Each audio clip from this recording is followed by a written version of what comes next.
ano pa po ang gusto ninyong maging laman ng investigasyon na ito? At tama po ba yung nadinig ko? Karamihan po sa mga congressman supporting this House resolution ay yung mga areas din kung saan ang kanilang provider is si Prime Water. Tama po 'yun, ma'am, 'no. Karamihan sa mga kongresista o halos lahat sa kongresista na nagko-author sa nasabing resolusyon, may prime water sa kanilang mga distrito.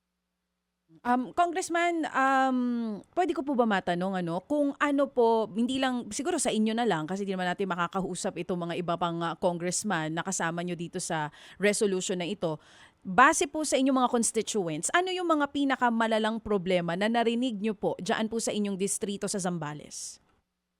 Well, kaya tayo nag-ano 'no, gusto nating paimbestigahan 'no, kung may nangyayari bang irregulated sa joint venture agreement. Una, dahil nais nating malaman kung patas pa o legal ba ang naging kasunduan sa pagitan ng Prime Water at mga lokal na water district. Pangalawa, kung naipatupad ba ng maayos yung serbisyo ng tubig. Gusto natin ding malaman kung tumutupad ba ang Prime Water sa kanilang obligasyon, lalo na sa kalidad ng tubig, oras sa supply at maayos na serbisyo sa publiko. Pangatlo, kung may kapabayaan ba o kakulangan sa pagmomonitor ang mga ehensya ng ating gobyerno. Siyempre katulad ng luwa, no? Dahil sila ang sila yung sangay ng ating pamahalaan na talagang may jurisdiction sa mga local water district.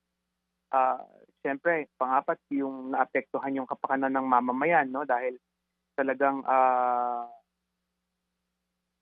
nais na tukuyin kung may naging epekto ba yung privatization sa presyo ng tubig, access, at siyempre sa kalusugan ng ating mga residente.